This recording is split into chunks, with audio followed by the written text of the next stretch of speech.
Остановка автобуса 29Р в поселке Бутаковка, Мустау. Идем в ущелье Шибенсай. От остановки Мустау в Бутаковском ущелье сначала по асфальтированной дороге, потом по тропе пошли в сторону горы Шибенсай.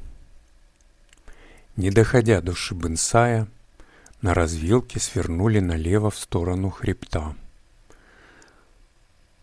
Затем перевалили в сторону ущелья Котор-Булак. Здесь уже шли по глубокому снегу на снегоступах, почти до самого Табагана.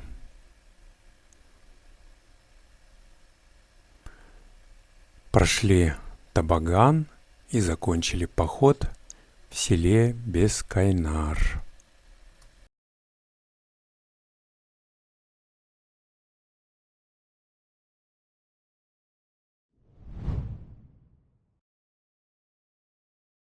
Недавно мы здесь спускались, когда ходили на Марс, смотровую площадку Замартас. Сегодня идем по другому пути. Сейчас идем в сторону горы Шибенсай. А пришли, с остановки Мустау. Уже 2 километра прошли. Идем пока еще не грязной дороге. Шли 2,5 километра. Набрали 200 метров высоты.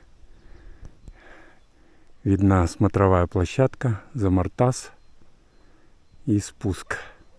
С нее видна тропа, по которой мы несколько дней спускались. Дорога, по которой мы пришли, очень грязная сейчас. Утром подмерзшая. Сейчас только на внедорожнике здесь можно подняться. А в сухое время здесь можно подняться на любой машине и отсюда начинать пешую часть в сторону Шибенсая, от этого домика. Здесь можно оставить машину. Правее этой горки мы будем переваливать из ущелья Шибенсай в ущелье Котор-Булак и пойдем в сторону Табагана. Развилка через где-то 3 с небольшим километров туда Шибенсай. А мы идем налево, в сторону нашего перевала. Да, тоже идет тропа. Пока снегоступы нам совсем не нужны. А может даже не пригодятся. Ну ничего, потренируемся с отягощениями. Хорошая смотровая площадочка. Кумбель виден вдали. На этой горке подъемник. И смотровая площадка, на которую мы в прошлый раз 6 часов поднимались со стороны Юнацкого озера. Под нами. Совсем маленькая. Пути к перевалу. Красивый сосновый бор. Вообще впечатляют масштабы посадок в советское время. Посадок лесных насаждений, естественно. Ну и других посадок. Ладно, это не смешно. В зоне прилавков сады обрамляли Алмату раньше. Уже в Среднегорье сосновые боры. Здорово тогда, много высаживали.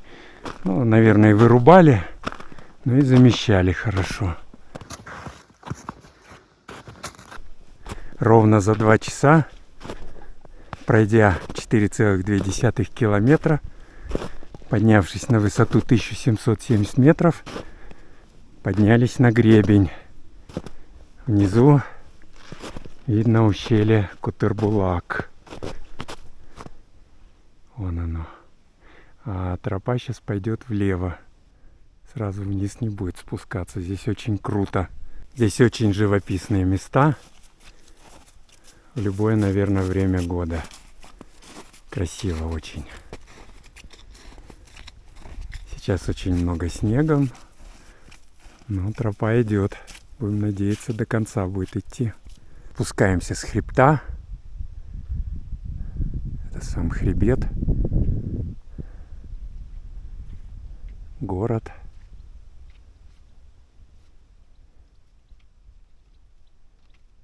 Юнацкое озеро.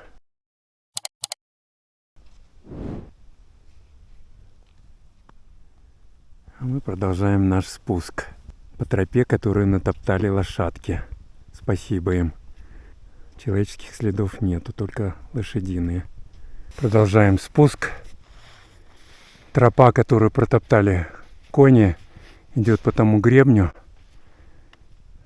Но мы идем по намеченному заранее нами треку. Здесь тропы нет. Здесь старая грунтовка, очень глубокий снег, поэтому надели снегоступы. Конечно, скорость небольшая совсем на спуске, зато не проваливаешься больше, чем по колено. Вот.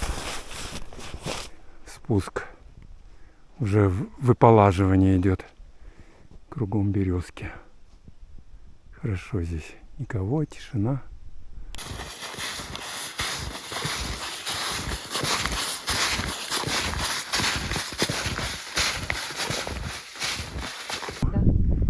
Следы еликов. Одного елика.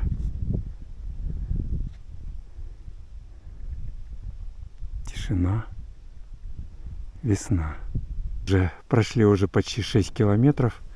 Очень тяжело идти, хотя и пологий спуск. Но в снегоступах всегда скорость ниже. Сейчас перекус. Энергетические батончики Ириного производства. Начинка, различные виды орехов. Лесной орех, арахис, семечки подсолнуха, тыквы, льняные семечки, да? Льняные семечки. Фисташки. Фисташки еще. Кешью. Кешью. И связующий материал, финики и курага, пробитые на блендере. А также еще здесь начинка изюм. Геркулес. Геркулес я забыл, да, геркулес. Очень полезная и, соответственно, естественно, без сахара. Сейчас будем пить чай с ними. Все натуральное. Рекомендую всем такие батончики самим делать. Если кого интересует, покажем процесс изготовления. Очень вкусные батончики. Думаю, они нам сейчас придадут очень много-много сил. Нам еще идти, наверное, километров 5-6. Здесь, видимо, какой-то хищник в засаде сидел. То ли рысь, то ли волк. Видимо, вот здесь он напал на елика. Потом он стал уходить вот сюда. Вот шерсть уже удирал с него. Ну, хищник. Не знаю, ну, сколько шерсти. Здесь он его ощипывал. И буквально в метрах он его окончательно добил. Глубокий снег. Даже в снегоступах проваливать. Видимо, снег его и снег с ним и сыграл злую шутку. Не дал ему убежать. Вот он, бедолага. Заблюри это, конечно. То YouTube не пропустит. Параллельно с нами идет гребень, по которому тоже можно было бы идти. Просто в обуви. Но, как я уже говорил, мы решили идти по заранее намеченному треку. И где-то здесь, наверное, спуск. Когда-то здесь люди жили, развалины. Видно огороженная территория, огород. Все так же шкандыбаем в снегоступах. Все так же глубокий снег. Пейзаж уже изменился. Такой еще более низкогорный. Осинники идут. Очень красиво.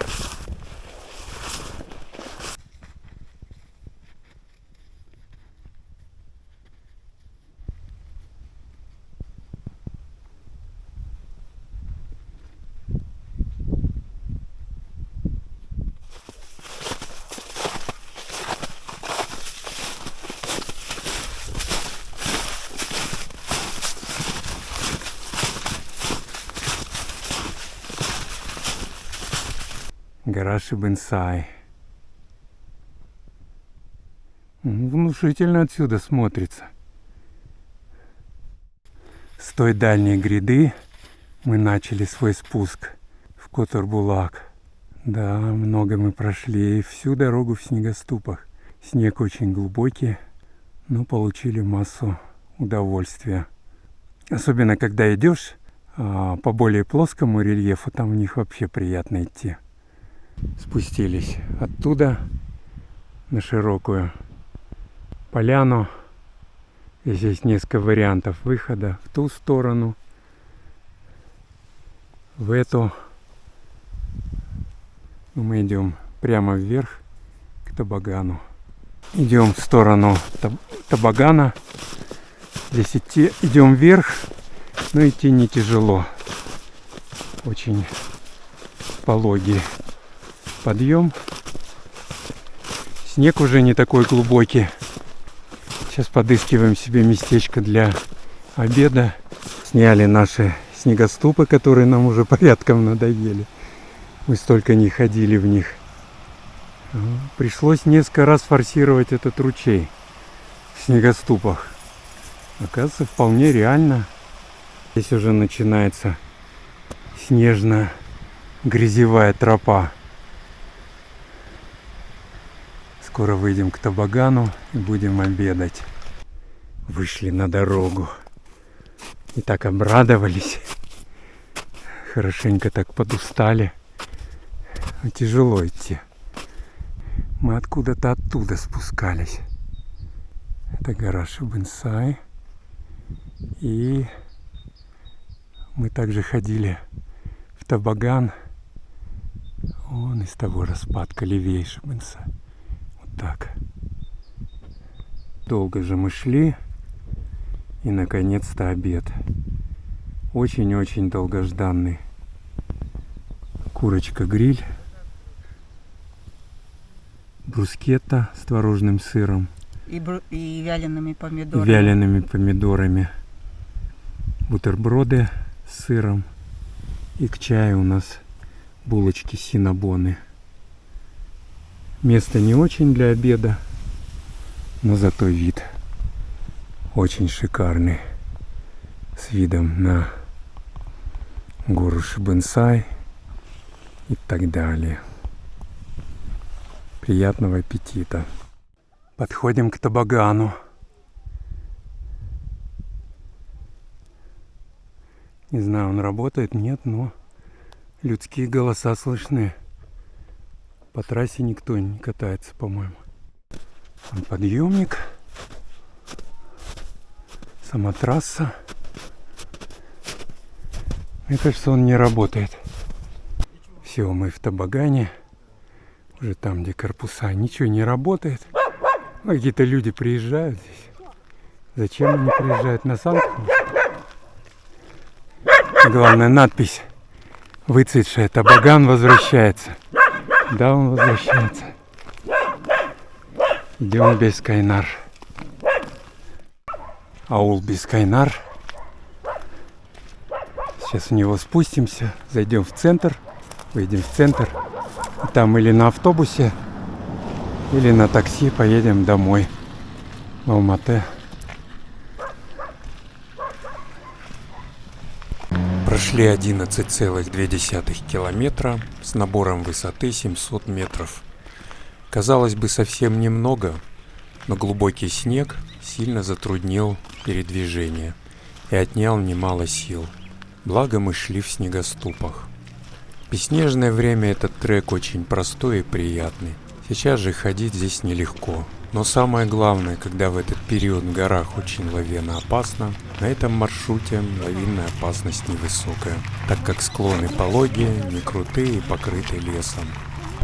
После выхода в село Бескайнар сели на автобус номер 209 и поехали в город. Стоимость проезда такая же, как в городе – 120 тенге.